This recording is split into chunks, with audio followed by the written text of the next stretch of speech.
Hello, hello, and welcome once again to the David YouTube channel, where our watchwords are to teach and to build back up the kingdom of Zion.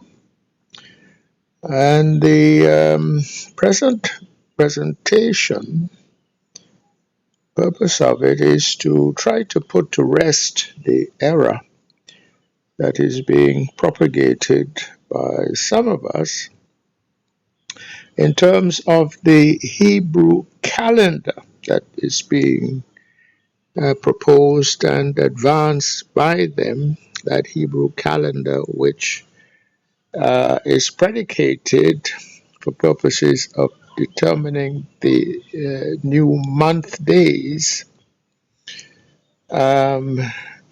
predicated on observation of the crescent moon. And what I want to put to rest, and hopefully for good and for all, is the idea that that can be a valid way of setting up the Most High's calendar, because we were given by Enoch a long time ago the outlines of the annual calendar that is necessary for purposes of identifying and then observing the various set feasts for which a calendar is required. And I bring up this book of mine where I have tried already to do that, and I will be referring to it. The title of the book is Yahweh's Enochian Calendar and the Second Coming, which was issued under my spiritual pen name, Malachi Yahya ben Yahmin. It's copyright there by my name at birth, Sidney Thomas, 2018. And there are two versions of that calendar which require prior observation of the crescent moon for purposes of determining the new months. One is the Jewish version of that calendar, which I call a lunar solar calendar, because they do have to adjust it from time to time to keep track with the seasons. So it's usually a 12-month calendar, but every so often there has to be added a 13th month called the month of Adar, Adar 2. There's Adar 1, which is the normal situation, the 12th month on that calendar. And then there's Adar 2, which is that 13th month, which is sometimes required whenever we come to the end of Adar 12, and so a new year is supposed to start. But clearly it would be too early to start a new year, because it would be well before the spring season, coming up the spring season. And so there is the institution of this idea of the leap month. Well, there's this version of that kind of calendar, which I call here the lunisolar calendar. And here is a diagram of the typical month, where the first day of the new month is conflated with the sighting of the new moon, which really is first you must observe the crescent moon. And once that is observed, then the day following is called the new moon day, or the first day of the new month. And in addition to using that as the new month day, the further, well, I'm going to call it what it is, the further error is compounded with that of taking that new moon day to be a weekly Shabbat. So in that scheme, that would be the first Shabbat, first day of the month, and then 7 days later, the 8th day would be another weekly Shabbat, then the 15th, then the 22nd, and then the 29th. This is the lunisolar calendar. So in there two errors. One is that you use the observation of the crescent moon as the basis for determining the new month. That's the first error, and I'm going to try to prove that in this little video, which I have proved in this book, which is up there now on the screen. That is one version of that, and then the other version of that is what I call the lunar solar calendar, where the Shabbats are always the same day of the week. It's always what's called today Saturday on the Gregorian calendar. But to determine the new months, the starts of the new months, again, recourse is had to the observation of the crescent moon, and that is what the Jews do. Okay, but this is all in sort of contradiction of that calendar which Enoch long ago gave us. And what Enoch gave us was, but there came a point when the Enochian calendar no longer worked. And so recourse was had to these other sort of methods of setting up a calendar. So I am going to try, which I have done exhaustively in this book, first to describe the outline of the Enochian calendar, which was a 364-day calendar comprising, number one, 52 weeks, each of 7 days, the seventh day of each such week being the weekly Shabbat. That was number one. And number two, so 7 by 52 is 364 days for the year. Right. But Enoch also gave us that there were 4 seasons, each season of 91 days. The season of spring, of summer, of autumn, of winter. And each one of those seasons was led by a spirit. There's a literal spirit of spring, a literal spirit of summer, a literal spirit of autumn, and a literal spirit of winter. So they're not arbitrary things, these 4 seasons. And the first day of every season was the day in which the spirit of that season, in a sense, came on the scene and took over from the spirit that had gone before. That is how that was set up. And then on top of that, each season was divided into 3 months. And the first month of each season was a 30-day month. The second month was a 30-day month. And the third day was a 31-day month, adding up to 91 days for each season. And that 31st day in that third month of each season was called an intercalary day, because it was a day when there was a change sort of set in motion, so to say. And this was a literal physical thing, because all of this was sort of mediated physically and empirically through 6 portals in the eastern sky, along with 6 portals in the western sky, And with each one of those portals, there were sort of 30 steps or 30 stages. And so in the sort of last, and I'll deal with it more clearly in a minute.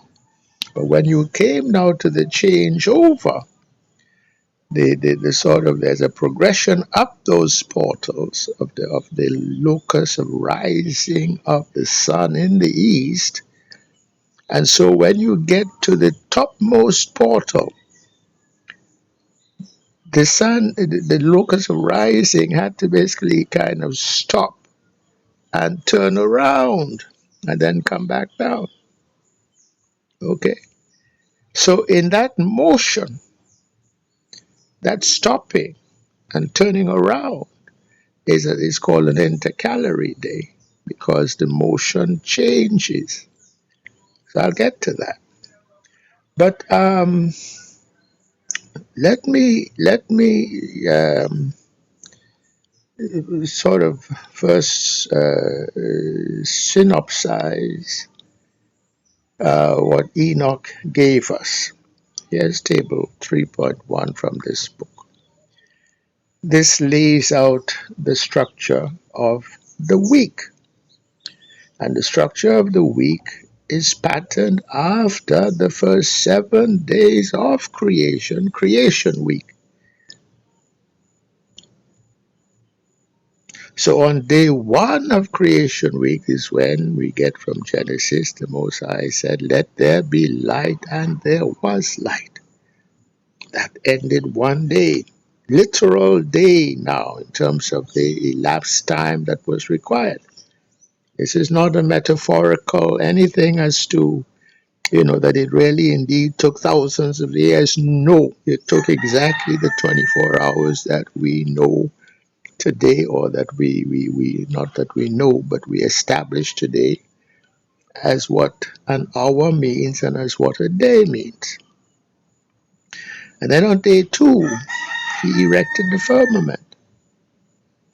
On day 3, he created the earth, the trees, the grasses. The earth was separated from the waters and etc. On the 4th day was laid the foundation for the telling of time, because that's when he created the luminaries, the sun, the moon, and the stars. On day 5, he created fish and fowl. But because we now have the sun and the moon and the stars set into motion, rotating above the flat plane of the earth, the 5th day also became the sort of 0th day in terms of the telling of time. It was the first equinox, and that I define later. Give me some time. Then on day 6 is when the beasts were created and also man. So Adam, who was created on day 6, was able to see the first sunset. And he also saw the moon set very shortly after the sun set on that effectively first day of calendar, because we had the sun and the moon, certainly, plus the stars, already doing their motion. And then on day 7, the Most High rested. Okay? So that the first day of the calendar is actually day 6 of the first week of creation. Okay, and the second day of the calendar was that very first Shabbat when the Most High rested. So this is the annual pattern that was laid down. So we have a 7-day week, the Shabbat always being the 7th day of each week. And when we count 364 days, we are back to an equinox. Equinox is a word simply that means equal light and equal darkness in terms of the motion of the sun and the giving of light. All right? And I'll get more into that in a minute, but I'm trying to set the frame. So this is the 7-day frame of the year, so that there are 52 weeks, each week being 7 days, and each week ending in a Shabbat day. The word Shabbat in the Hebrew means literally stay home.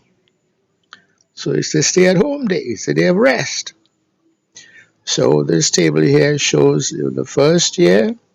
So the notional first equinox was on day 5 of the first week of creation.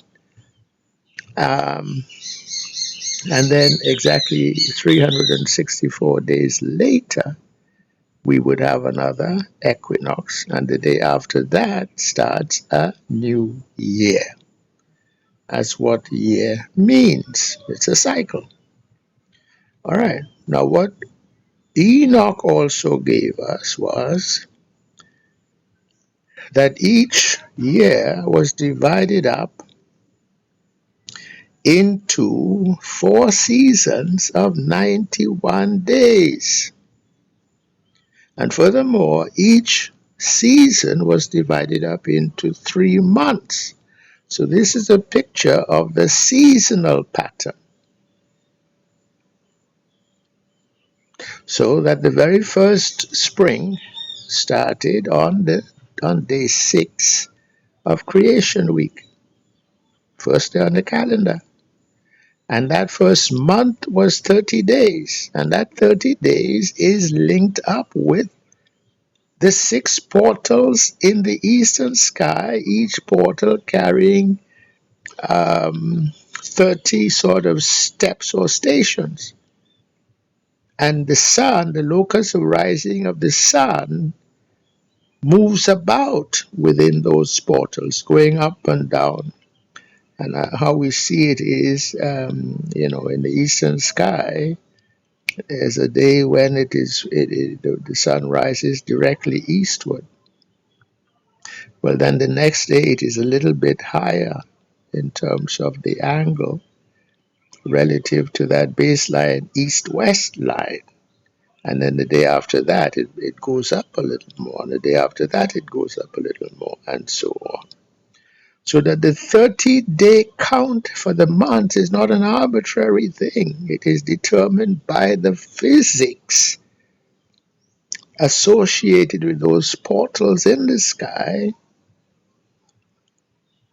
okay, through which the sun traverses in going up and down day by day in terms of its locus of rising in the east, and it keeps on rising, and then it turns about and then it comes back down, and it goes all the way down to the bottom portal, and that corresponds. So the topmost portal corresponds to that final sort of step in the topmost portal corresponds to the longest day of the year in terms of daylight time, and that would be what we know today as the summer solstice.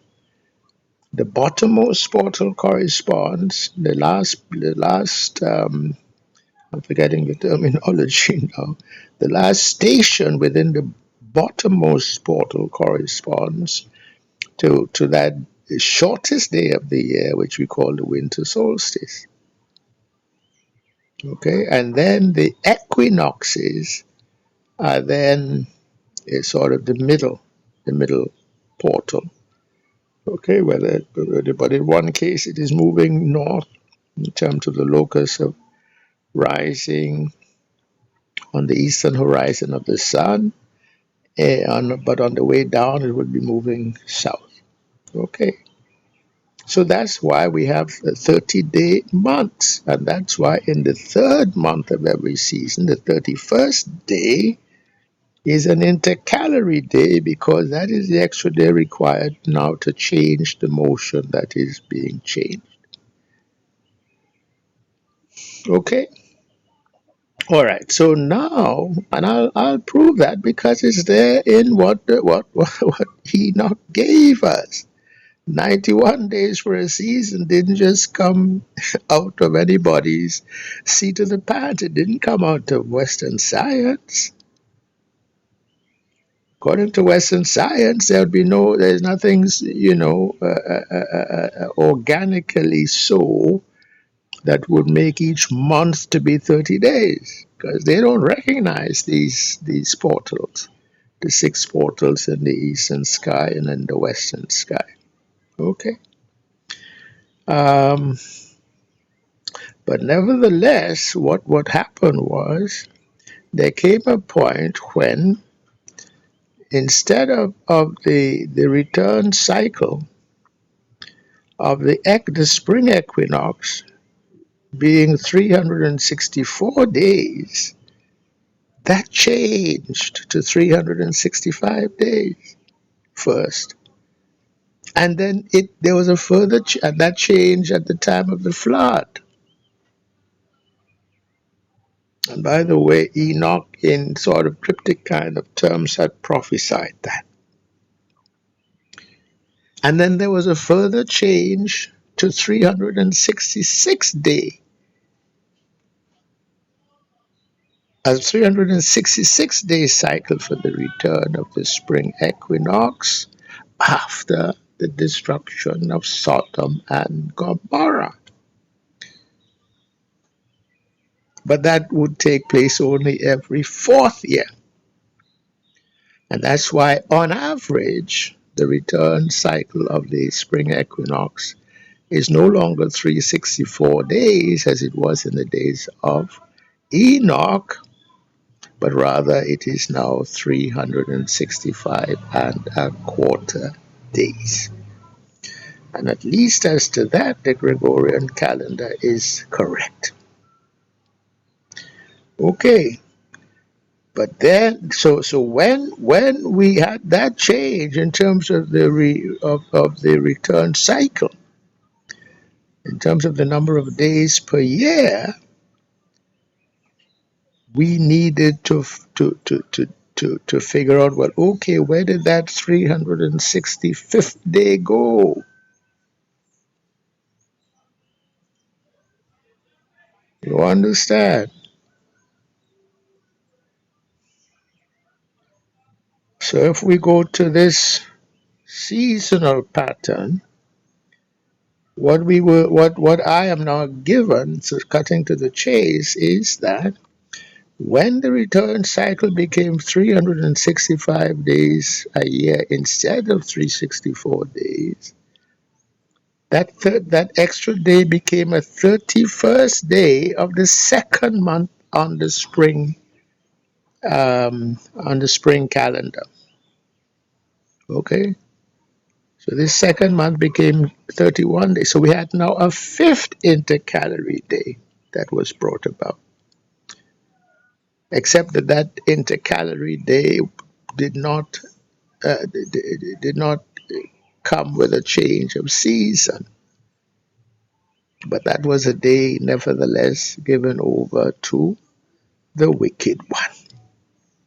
And then when we had a 366-day cycle after Sodom and Gomorrah, that day went into the second month of the fall season, which would be the 8th month on the 12-month annual calendar.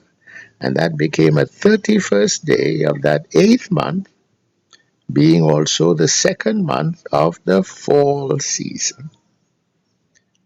And that day also was given over to the wicked one. And that day it became an intercalary day, a 6th intercalary day now, but also not associated with any change of season. So this is a quick summary of what it was that Enoch gave us. And once we get to the proof of that, it will put paid to any sort of calendar basis, wherein the idea of a new month requires first the prior observation of the crescent moon. Because under the Enochian calendar, that annual calendar, there is no requirement whatsoever to look at the moon for purposes of determining the new months.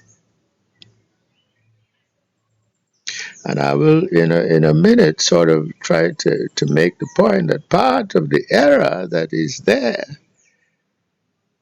in using the prior observation of the crescent moon for purposes of determining the new month day is a confusion that it is the new month day is a new moon day, which is a mistake.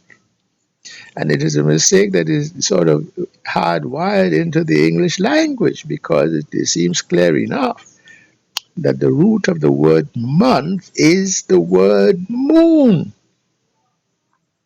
So that we make the equation between a new moon day and a new month day. But that is not the case in the original Hebrew. And I get to that. I'm kind of putting everything off, but I want to set the stage for all what it is now I'm trying to come to prove. So first state the sort of, the essential case that I want to make, and now we get to the proof. Okay. All right. Now, for purposes of developing the calendar and then not correcting, but revising the Enochian calendar to take proper respect that it is no longer a 364-day cycle, but rather a 365 and a quarter day on average cycle, we need to be clear as to very basic definitions. What is a day? So I give here definition 4.1. A day is defined as that period of time that starts in the evening with the setting of the sun. We know what that means. The sun goes under the horizon in the evening, which demarcates the end of one day and the start of the next that immediately follows. So in other words, a day as defined is that what we now consider 24-hour day from setting to setting. Okay? So that 24-hour day has in part a time of light, which is daytime, so to say, and a time of darkness, which is nighttime. So that is a definition of a day. Now, we must also define the Shabbat. What is that weekly Shabbat, which I call here the Yahweh Shabbat? That was before I knew the proper name of the Most High, not to be Yahweh, but to be Yahweh. But let's stick with that error there. You know what I mean. A Yahweh Sabbath is defined as a day that is a seventh day counting from the day after the first Yahweh Sabbath, which was the seventh day of creation. So that is what we have already seen here at table 3.1. Table 3.1.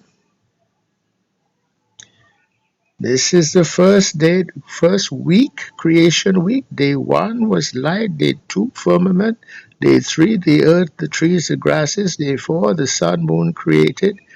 Day 5 was the 0th day, the very first equinox, because the sun, moon had acquired requisite motion, and also the day when he created the fish and the fowl. Day 6, man was created, and that was the first day on the Enochian calendar. And then day 7, that was the very first Shabbat. That was the day that the Most High rested, as we all know from the book of Genesis. Okay, so now that set up a perpetual weekly cycle, so that the 364-day year is divided up. Look at this table 3.2. into 52 weeks, 52 7-day cycles, so to say. At the end of each one of those weeks or 7-day periods is a Shabbat day, and that is fixed. That's a perpetual cycle. Now, let me prove that is a perpetual cycle because it's there given in the law.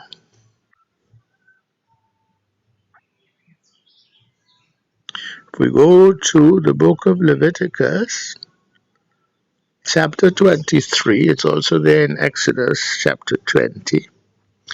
But let's go to Leviticus chapter 23. We see the law of the Shabbat.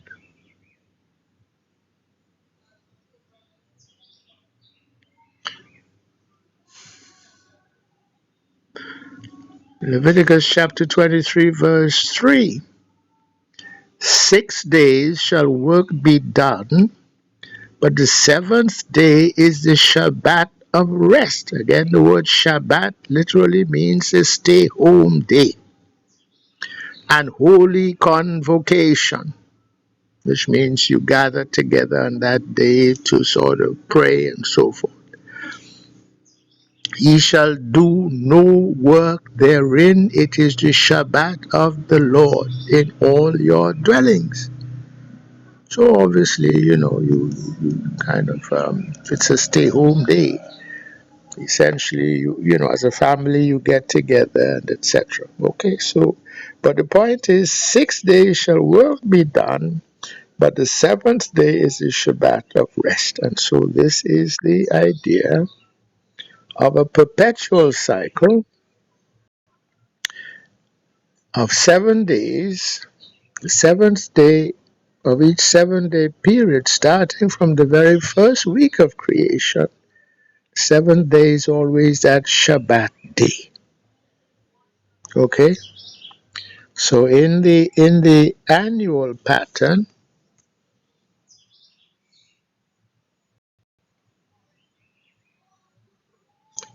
we see week 1, week 2, down to week 52. And in each one of those weeks, the Shabbat is always that 7th day. Okay? Mirroring the 7th day of the very first week of creation. Okay, so day 7 was the Shabbat. Day 7 here is the Shabbat. Perpetual cycle. So after the second day on the calendar, which is the day that the Most High rested, you count day 1, day 2, day 3, day 4, day 5, day 6 of that second week, right? And then the next day following, the 7th day, is a Shabbat day. And then you go to the next week and to the next week. And there are 52 such weeks in the year altogether. Okay. So that is what I mean by a perpetual cycle. And if your definition of the Shabbat is not adhering to that perpetual cycle, I am afraid it is in error, and it is indeed violating the plain meaning of the law given there at Leviticus chapter 23, verse 3, which also is there in the book of Exodus chapter 20, verses 8 through 11. All right, because, for example, if now you go with this lunisolar calendar, where the Shabbat becomes a movable feast from week to week, then it is no longer 6 days of work and 7 days of labor. Let me go to the text here. Underneath definition 4.2, the text says, under this definition of the Yahweh Shabbat, the lunisolar calendar would be inadmissible. The main reason is the following. Jubilees, chapter 6, makes clear that the observation of the moon as a basis for a calendar would lead to error. That's one reason.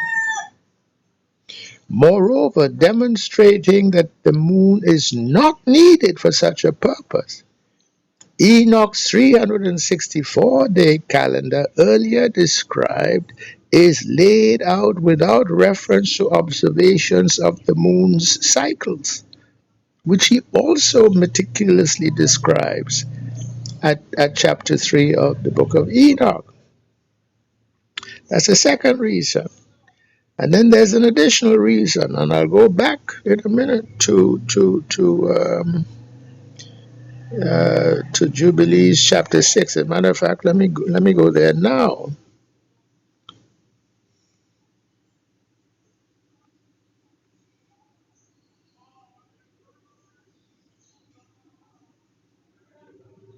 Because Enoch gave us warning that this error would come about. Look at the Jubilees here, chapter 6, verses 36 to 38. I will read only 36 and 37. Verse 36. For there will be those who will assuredly make observations of the moon, how it disturbs the seasons and comes in from year to year 10 days too soon. For this reason the years will come upon them when they will disturb the order and make an abominable day the day of testimony, and an unclean day a feast day. And they will confound all the days, the Kodesh, which means the holy days, with the unclean, and the unclean day with the Kodesh. For they will go wrong as to the months and Shabbats and feasts and jubilees. Well, this is what happens when you do the lunisolar calendar, and he was prophesying this.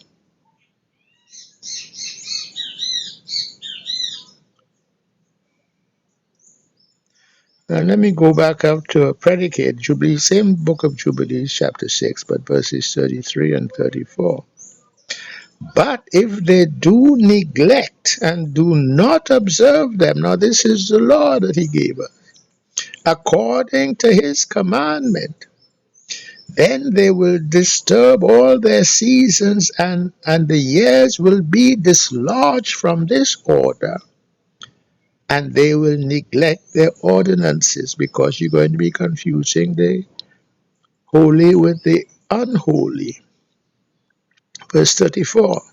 And all the children of Yesharalo will forget, and will not find the path of the years, and will forget the new months and seasons and Shabbats, and they will go wrong as to all the order of the years. So this is prophesying the error that we now see being propagated by some.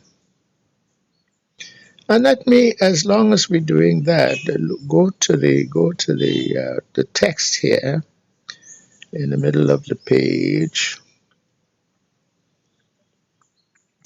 From this passage, we see further that observation of the moon would be resorted to in attempts to adjust the calendar, the return cycle for the spring equinox being no longer 364 days.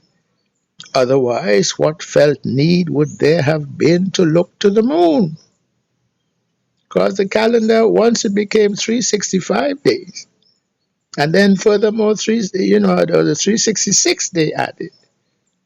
Over time, the calendar would no longer work, because you would be trying to observe the new month day of spring in well, we be doing it too soon. You understand? Because we think it's 364 days, but really it's more than that. So it would go, when we think it should be spring, it wouldn't be spring. And the count would go wrong. 91 days wouldn't be working anymore for the seasonal count because spring would have become a 92-day season. And then on some years, every fourth year, autumn would become a 92-day season. But if you're going by a calendar where you think it's a 91-day season for all the seasons, then, after some number of years, it will become clear that, hey, this calendar is not working. And that is when they would have resorted to the observation of the moon. For now, trying to bring some order to this matter and use the new moon as a marker for the new month, and that would have been an error.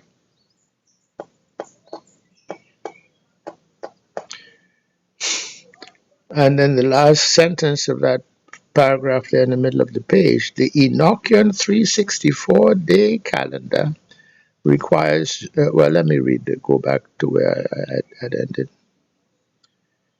So we no longer work the return cycle for the spring equinox being no longer 364 days. Otherwise, what felt need would there have been to look to the moon?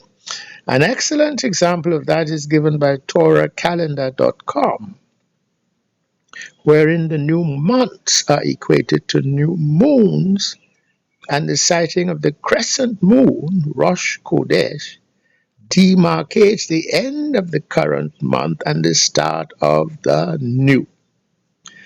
Now, the Enochian 364-day calendar requires no such observations of the moon, and Jubilees 6 just quoted admonishes against it. And here is the next paragraph. Note carefully what I'm saying. The causal chain is as follows. Item A. First comes the unrighteousness, seeded and inspired by Satan. The great flood was the judgment. Because there were, these giants in the land that thought only to do evil continually. So the great flood wiped them out. Even though they made a comeback after the flood, in the first instance through Gog, who was the actual father of that nominal son of Japheth, whose name was Magog. But that's another story. Item B. Next comes the derangement of the order. The Enochian 364-day calendar goes out of order, and since the return cycle for the spring equinox is lengthened by 1 day, item C, then comes the search for an adjustment of the calendar, in part based on the moon cycle, and an abandonment of the ordained feasts, leading to yet more unrighteousness, leading in particular to the judgment on Sodom and Gomorrah. Item D. This leads to a yet further derangement of the Enochian 364-day return cycle for the spring equinox, making it now 365 and a quarter days on average. Item E. The stage is then set for the Enochian calendar to be abandoned, since it would become clear over time that it no longer works, quote unquote, leading not to prayerful adjustment, but rather to the adoption of a substitute calendar based on sightings of the moon. And finally, item F. Such adoption being wrong, those seeking to be covenant keepers would go wrong as to the new months as opposed to new moons, and seasons and Shabbats and festivals. Okay. So this is what has gone on, and so what we always had needed to do was to find how to revise the Enochian calendar, keeping to its principles rather than going off altogether into error. And keeping to its principles means simply it remains a calendar based on the return cycle of the spring equinox. It remains a calendar based on 4 seasons, but what has changed is that instead of all 4 seasons being 91 days each, we now have spring season extended by another day. We have the autumn season every 4 years being extended by another day. And that was the correction that needed to have been made from the beginning. Okay, now carrying on with some of the yes, so this lunisolar calendar is wrong as to the very first sort of law given there at Leviticus 23, verse 3, because it's no longer keeping a 7-day cycle, right? Where 6 days of each 7-day cycle you would work, and the seventh day is a day of rest. Now, let me address part of the justification claimed for this change. And the justification claimed for this change, which is to equate the new moon day. No, notice it's not a new month day. Okay, clearly they're equating the new moon day with the new month day now, but the basis of it is a new moon. And the justification claimed and now they take that new moon day each month to be the first Shabbat of the month. And then they start again to count 6 days and then the seventh. But now the Shabbat becomes a movable feast in terms of the day of the week on which it falls in each month.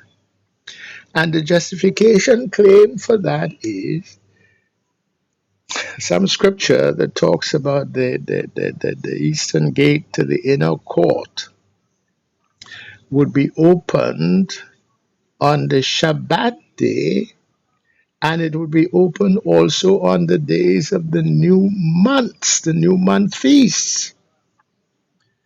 So they took that to imply that the new month feasts were also Shabbat days, because the new month and the feast of the new month, it is also a Shabbat day, meaning a stay home day. But it is not the Shabbat day, the weekly Shabbat day that is under that perpetual cycle, because there are other high Shabbats on the calendar. Every 15th day of the first month is the high Shabbat day of that first day of the feast of unleavened bread, for example. Okay, so there are some Shabbat days which are distinct and distinguished from the weekly Shabbat days, which was a cycle set up from the very first week of creation. So now don't use the fact that the word Shabbat is being used in two distinct ways to now conflate those two ways. Okay, and so this is the other mistake that is made here in this lunisolar calendar. But let me go now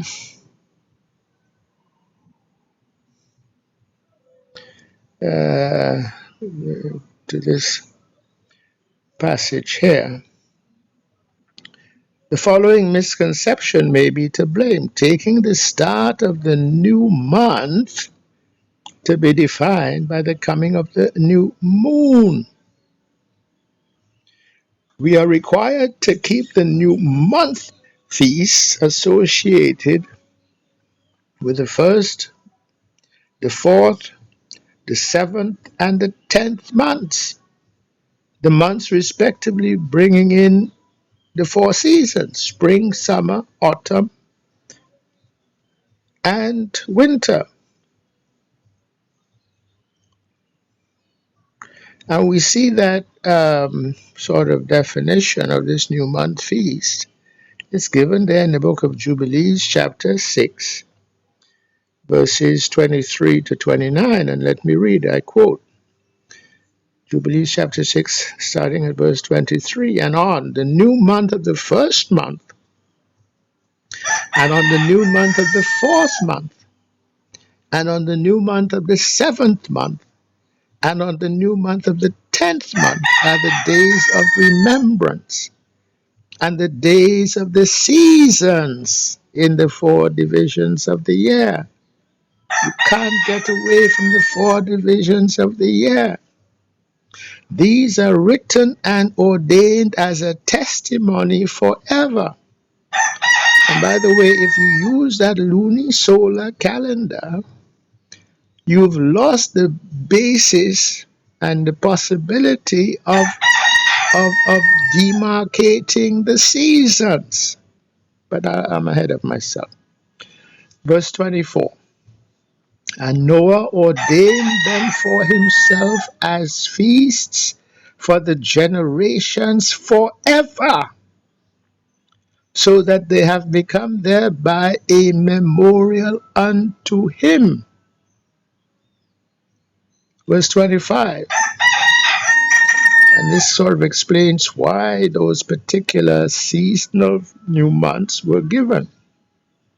And on the new month of the first month, he was bidden to make for himself an ark. And on that day, the earth became dry, and he opened the ark and saw the earth. Verse 26. And on the new month of the fourth month, the mouths of the depths of the abyss beneath were closed. And on the new month of the seventh month, all the mouths of the abysses of the earth were opened, and the waters began to descend into them. And on the new month of the 10th month, the tops of the mountains were seen, and Noah was glad. Verse 28. And on this account he ordained them for himself as feasts, for a memorial forever. How long? Forever. And thus are they ordained. Verse 29. And they placed them on the heavenly tablets. Each had 13 weeks. 13 weeks. A week is 7 days times 13. That's 91 days. It was still a 364-day calendar. So 13 weeks equal to 91 days. From one to another passed their memorial, from the first to the second, from the second to the third, and from the third to the fourth.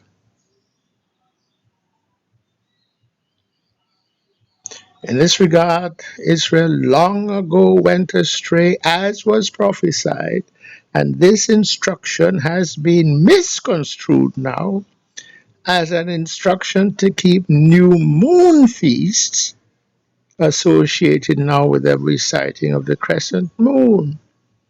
This is a fundamental error at odds with Enoch and with Jubilees, as just now shown. And let me go to that footnote 14, because this explains the likely root of the error. Footnote 14, Melech in 2013 and Morris in 2015 have each separately discussed the misconception in terms of the original Hebrew phrases that apply. The word Kodesh is the word used for new month, mistranslated because misinterpreted as referencing the new moon. This is easy to see even for non-Hebrew speakers. The word Kodesh has the meaning also of set apart, of holy, of first, of new, and etc. Used also in describing the holy seed or the chosen people.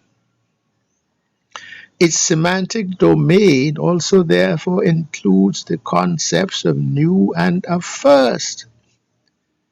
It is easy to see therefore how in the original Hebrew it would apply to new month. However, that is established, and Enoch showed us how it is established, including the physics of it. We were so, tied to the six portals in the east and the six portals in the west. Leaving that to one side. The Hebrew word for moon, yareach, does not appear in those places where Kodesh is translated as new moon. Therefore, to translate Kodesh as new moon is a case of the translator inserting an interpretation that is not in the text. Now, one understands why that interpretation would be imputed into the text. Why? Because by the time of the King James, it would have been taken for granted, following the Jewish practice whereby the observation of the crescent moon, as it is still to this day, would have been embraced as priestly practice for establishing the new months. So we have been sort of misled by those Gentiles who call themselves Jews. Now, let me go to that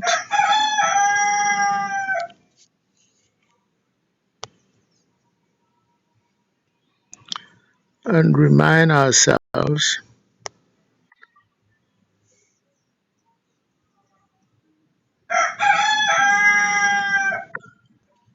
that we ought not to allow ourselves to be led astray in that manner.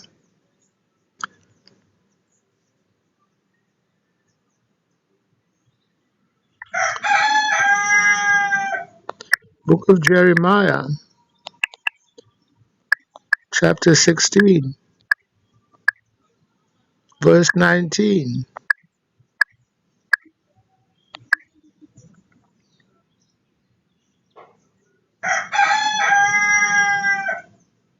O Yahweh, my strength and my fortress and my refuge in the day of affliction. The Gentiles shall come unto thee from the ends of the earth, and shall say, surely our fathers have inherited lies, vanity, and things wherein there is no profit. Shall a man make gods unto himself, and they are no gods? And we must read that together with Revelation chapter 2, verse 9. Because what Jeremiah let us to know is that the Gentiles are the ones who are, they're the creators of this thing called religion. But it would all be lies and vanity. And these so-called Jews, we know they are not, by virtue of Revelation 2, verse 9. I know thy works and tribulation and poverty, but thou art rich, and I know the blasphemy of them which say they are Jews and are not, but are the synagogue of Satan. So they're not Bayuda. So we need not pay any mind or attention to anything that they do so far as it pertains to doctrine, because the understanding has not been given to them. It is we, the Negro, who are the priests. That is our role and function. And yes, we have been a slumber for the last roughly 2,000 years. And so the Gentiles could, they could have a feast. They could go about doing all that they have done.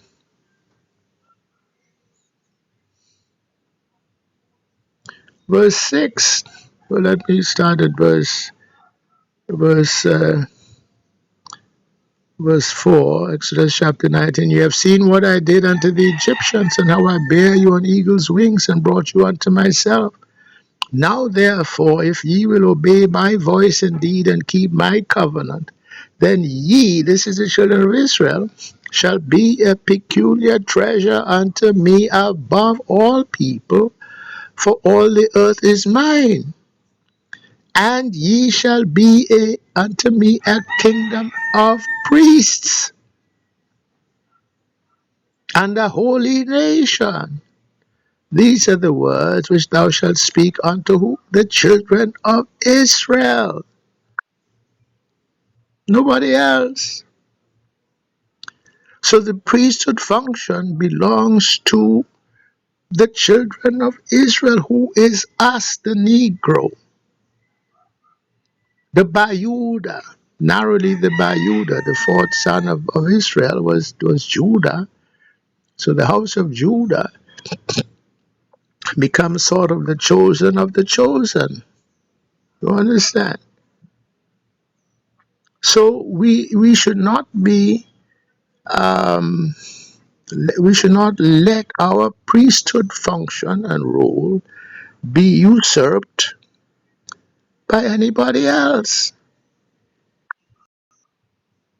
And when we sort of, lay down to sort of say and hand our heads over to them, so to say, is when we get into error.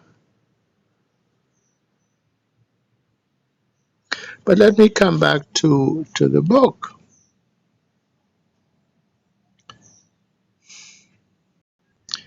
Because we have to be clear as to definition. Where there is conceptual error, you're going to have things that don't work. What's the next definition? A week. Definition 4.3. A week is defined as a set of 7 consecutive days that ends on a Yahweh Sabbath. Definition 4.4. A day of equinox is defined as a day wherein there are equal parts of light or daylight and darkness or night. And this is important. This is defined first by Enoch in where he wrote about these things.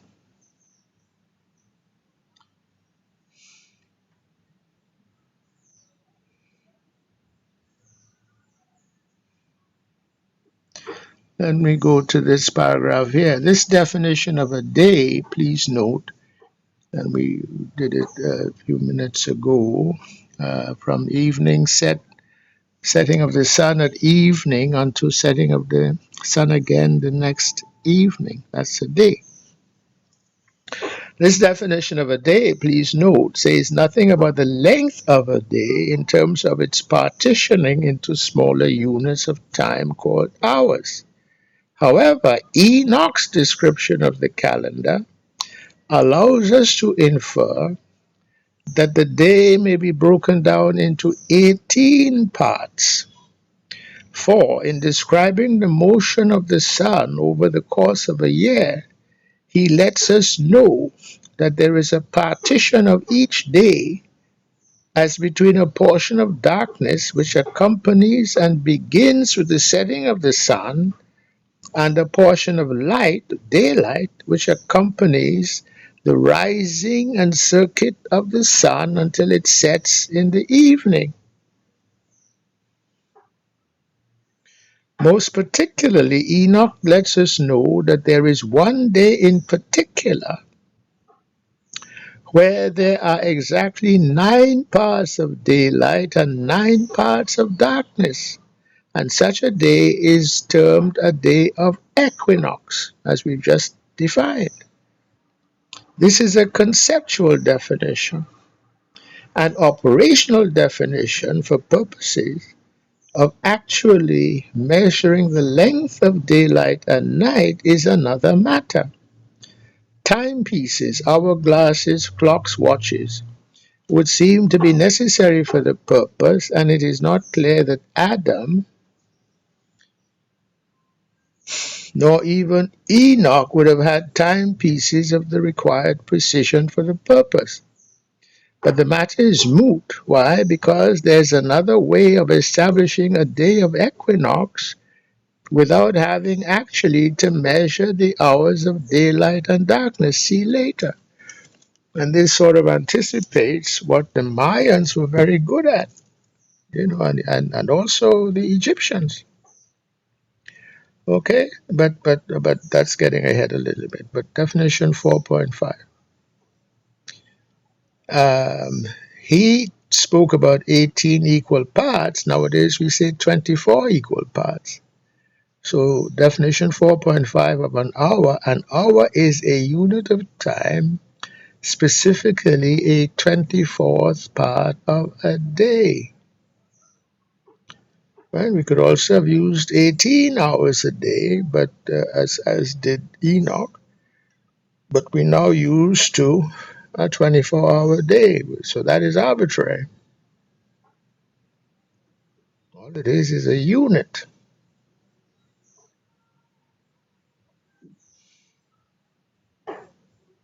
All right,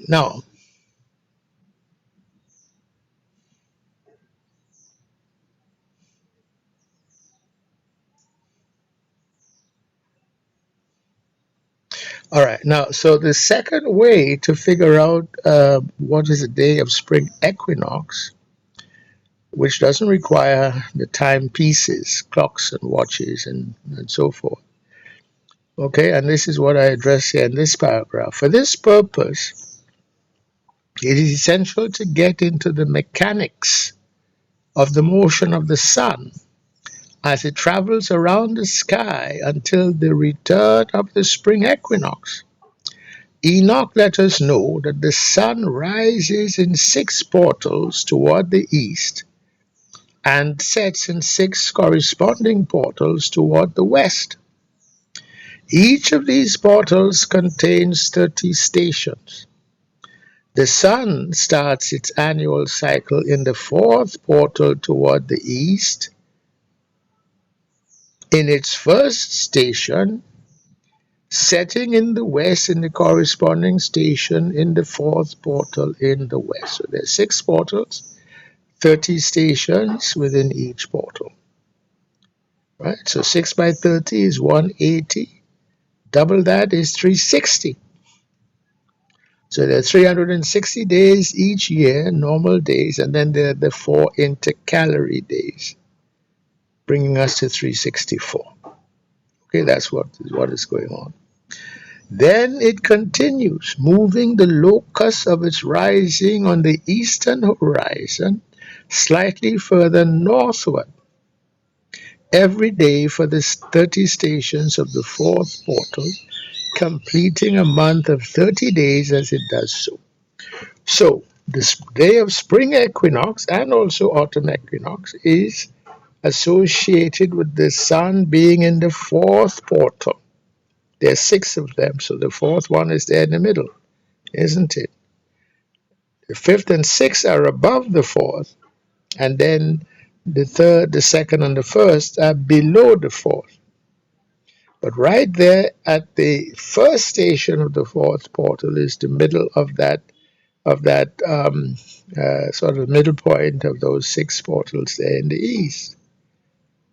So when the sun rises in that first station of the 4th portal, that would also correspond to a day of equinox.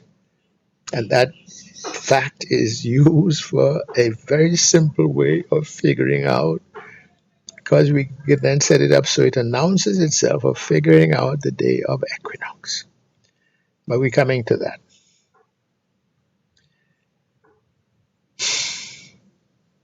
Okay, then it moves to the 5th portal and repeats, and finally to the 6th portal. By the time it gets to the end of the 30 stations of the sixth portal, it has completed 90 days of spring. Each day would have gotten slightly longer and each night slightly shorter during this northward motion of the point of daily rising of the sun toward the east. There is then a 31st day, the summer solstice, when the hours of daylight would be exactly twice the hours of darkness. That is according to what was shown to Enoch for that particular point, place upon the earth for which that applies. On that day, the sun mounts up, quote unquote, to make its turn. That's why it's called an intercalary day. It's turning on that 31st day. But it's still there in that last station of the sixth portal. To make its turn to travel back down through the stations of the sixth, the fifth, and the fourth portals. And so that 31st day is an intercalary day, certainly in the sense that the northward motion of the point of rising of the sun on the eastern horizon would have ceased, and a southward motion would begin. An extra day is required to accomplish this change in motion. On the day following, a new month, so notice it's got nothing whatsoever to do with the moon,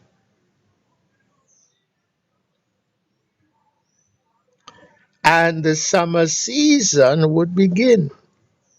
And the sun would travel back down through the stations of the sixth portal, returning thereby ultimately to the first station of the fourth portal where it started. So that day constitutes the autumn equinox, another intercalary day, after which the journey southward in its point of rising in the east, this is for the sun, continues into the third portal in the east, and correspondingly the hours of daylight now get daily shorter and the hours of darkness daily longer.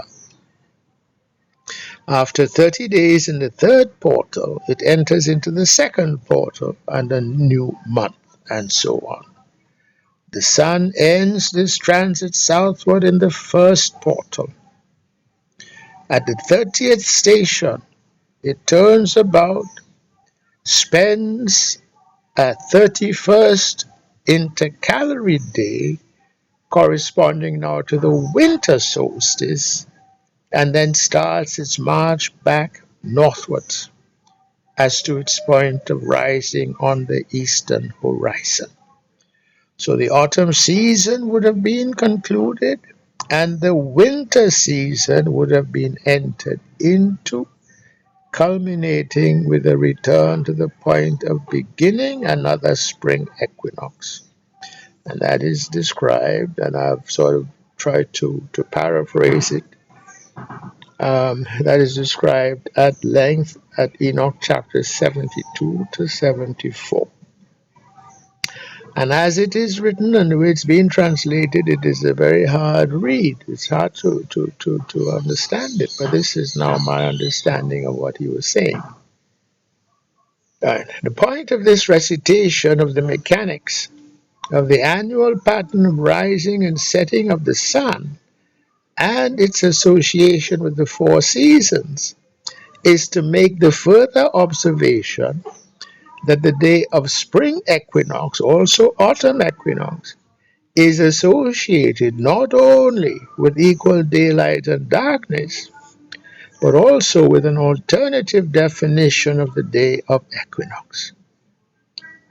In addition, the concept of the month in its underlying physical reality may be understood not merely as a quaint tradition followed by our elders. Also, the concept of the four seasons may be understood in terms of qualitative differences among them that may be directly experienced and observed. So, Definition 4.6, which is the second way of defining equinox. A day of equinox may be characterized by a rising sun on the eastern horizon that comes up directly eastward. Right? So that's a good practical way of defining a day of equinox. And here we must also define months, which we have implicitly done already. A month is defined as a set of 30 consecutive days associated with the transit of the rising sun through the stations of any one of the Enochian portals in the east. It's not an arbitrary thing, and it is not connected at all with the new moon or with the motions of the moon. So where it's associated with what is happening in the eastern portals of Enoch. So where there is an intercalary day following the strict end of the month, that intercalary day is counted as a 31st day. Thus, a month is a period of 30 or 31 consecutive days, the day count being 31 only when an intercalary day occurs to end the month. And that is what we've already shown earlier in table 3.3. And now we must define also a season. A season is defined as one of spring, summer, autumn, or winter, occurring in that order, and is a period of 3 consecutive months, heralded by an intercalary day which ends the last month of the previous season. The first season is spring, which is heralded by the spring equinox. And then Enoch addresses the qualitative differences among the 4 seasons. Enoch chapter 82, verses 10 and then 16 to 20. Verse 10. And these are the names of those who lead them, who watch that they enter at their times, in their orders, in their seasons, in their months, in their periods of dominion, and in their positions. This is the idea that each season is led by a spirit, each month is led by a spirit, each week is led by a spirit, and so forth. Verse 16. All the days of his dominion, and he names who these spirits are. So they're not just sort of metaphorical constructs. All the days of his dominion, whilst he bears rule, are 91 days. This was referring to some specific seasonal spirit. So this 91 days for each season, 4 by 91 is 364. So the seasons also are not arbitrary things at all, nor are the months arbitrary things. And in neither case is a month or a season connected with the lunar cycles. And if you're going by a lunar cycle for the purposes of determining the new moons as being definitionally the new months, you cannot come up to 91 days for each season. For the simple reason that then on the lunar cycle, each lunar cycle is on average 29 and a half days. So after 3 such lunar cycles, which is 3 lunar months in effect, it is what, 3 by 30, you have 90 days minus 1.5 is 88 and a half days. That's all you're going to get on average for a 3-month period. And that's why if you go by any kind of lunisolar or lunar solar calendar, every so often you have to add a 13th month to maintain, seasonal sort of, what was the word, regularity, meaning to say, otherwise you'd be starting a first month in some season that is not anymore spring. It would become, it would go in, you'd be starting a new year in the winter. And you can't do that because the seasons calendar has to correspond also with the seasons. And if it no longer corresponds with the seasons, that means your calendar is not working. So here is, and these are the signs of the days which are to be seen on earth in the days of his dominion: sweat and heat and calms, and all the trees bear fruit, and leaves are produced, and blah, blah, blah, blah. So this seems to be describing the season of summer. And then he names leaders under them: Berkael, Zeleb, Zel, and another who is added ahead of 1,000 called Hilu Yasef, and the days of blah, blah, blah, blah, blah, blah. Okay. And then if we go down to verse 19, and all the days of his light are 91 days. Again, it's 91 days for the next season. And these are the signs of his days on the earth: glowing heat and dryness. Or the previous one would have been spring, sorry. And here now, starting at verse 19, he's describing the signs of summer, and etc. Right? So these differences among the seasons are corroborated by common experience and provide the empirical reference point by which we know a calendar works. The seasons must come in year to year without derangement. So now we can define a year. Definition 4.9. A year is defined as a set of 12 consecutive months, starting with that month, and I won't even get into the astrological significance of the 12, nor of the numerological significance of the 12. So it's not by accident. 12 consecutive months starting with that month that is distinguished as a first month, which is a month preceded by that intercalary day known as a spring equinox. The first month of a year is named Abib. The months are numbered in the consecutive order in which they occur, so they're numbered. They are also named by tradition. A year may be equivalently defined as a set of 4 consecutive seasons starting with spring. So the names of the months in order: Abib, also called Nisan, then Iyar, then Sivan, Tammuz, Ab, Elul, Tishri, Heshvan, Kislev, Tebet, Shebat, Adar. Some of these names, for example, Tammuz, are clearly pagan in origin, and so were not ordained by the Creator, but they become now traditional. Now, I mentioned that we now no longer have a 364-day year.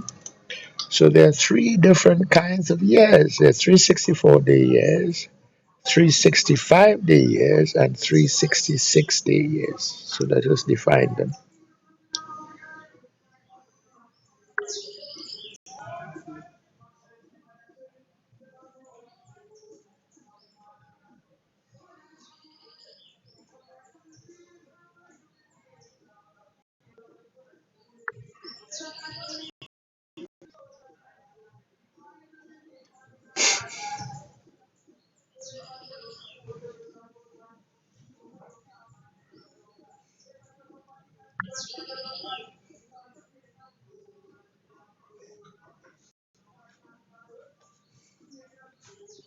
An Enochian 364-day year is defined as a year wherein the return of the spring equinox occurs on the 364th day thereof. Such a year is associated with exactly 4 intercalary days, one for each season. Okay, so we've shown the tables as to that. And then there is the 3.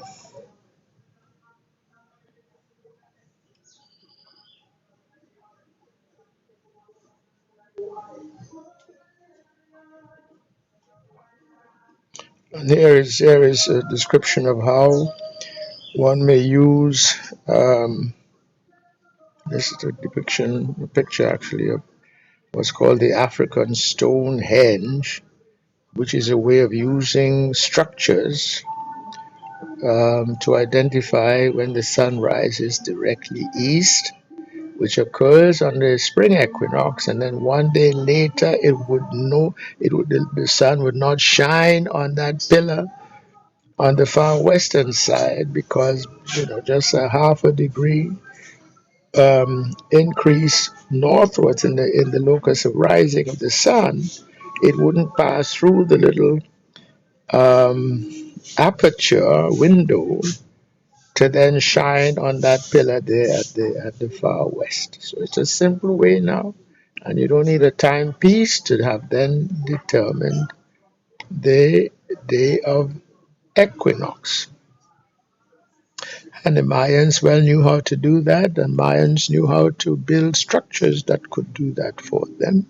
Why? Because you could line up direct north with the pole star, and then if you know any schoolboy geometry, you know how to produce a line exactly 90 degrees away from a direction facing north, and so that would be a reliable and accurate east-west line.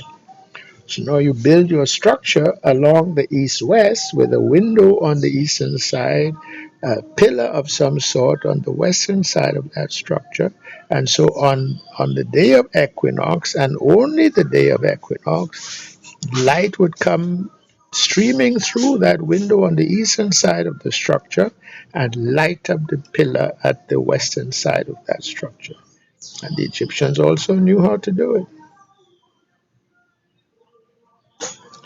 Okay, now we can define a 365-day year, definition 411.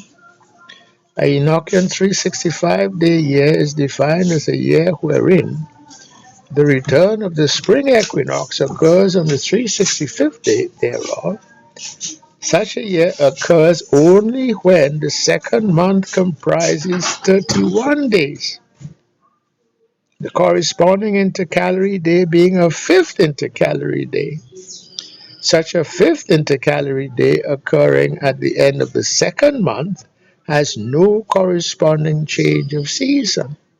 It rather may be associated with a derangement of the perfect Enochian 364-day year, such derangement occurring due to man's unrighteousness in the world. And then a 366-day year in definition 4.12. A Enochian 366-day year is defined as a year wherein the return of the spring equinox occurs on the 366th day thereof. Such a year occurs only when both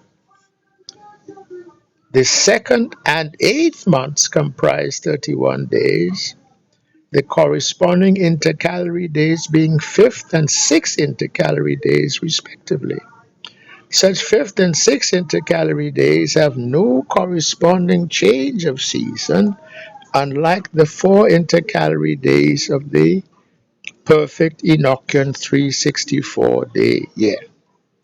They rather may be associated with a derangement of the perfect Enochian 364-day year, such derangement being ascribed to man's unrighteousness in the world. And the 366-day years started after the destruction of Sodom and Gomorrah, but occur only every 4th year.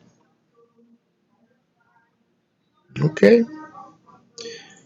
And now the Enochian 365 and a quarter day year. An Enochian 365 and a quarter day year is defined as an average year. So it's a purely mathematical construct. as now manifest in the world, wherein each fourth year in any sequence of 4 years is an Enochian 366-day year, and every year otherwise is an Enochian 365-day year. It is asserted as a matter of spiritual guidance that Enochian 366-day years occur on those years counting from creation, the corresponding sequential number count of which are divisible by 4. That is, years on the creation calendar in the sequence 6000, 6008, and so forth. Now, what we should be clear about as to this is that there is no such thing as a 365 and a quarter day year in terms of any empirical reality. A year must end on a 24-hour day cycle. It cannot end in the middle of the day. So this 365 and a quarter day is merely a mathematical average. So if you take any 4 years and do an average count of the number of days in the year, it will be 365 and a quarter. But that is just a mathematical average.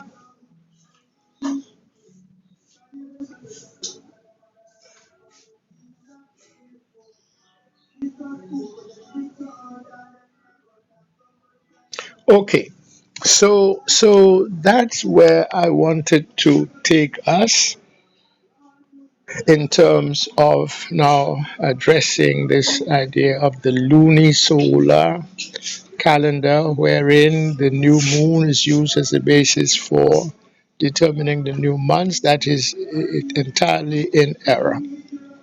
And so the lunisolar calendar is inconsistent with Enoch. It is inconsistent also with certainly it's inconsistent with the law of the Shabbat, the weekly Shabbat. Okay, and so we should not be allow ourselves to be confused as to that. All right, and likewise we should also stop using this Jewish idea of the Rosh Kodesh, which is just another way of using the crescent moon, the sighting of the crescent moon as the basis for determining the start of the new month. Once you do that, you're not going to get the proper Enochian holy days. Okay? Because each of these holy days, you must know what the first day of the month is. Whether it's in the seventh month, the first day is the Feast of Trumpets. In the first month, the first day is key to determining the 14th day, which is the day of Passover, and etc. So if you're wrong as to the first day of the month, you're wrong as to the keeping of the feast. And if you're wrong as to the keeping of the feast, is as good as though you are not keeping the feast. You understand? So this is what rides on this, and this is why this is a matter that is so important.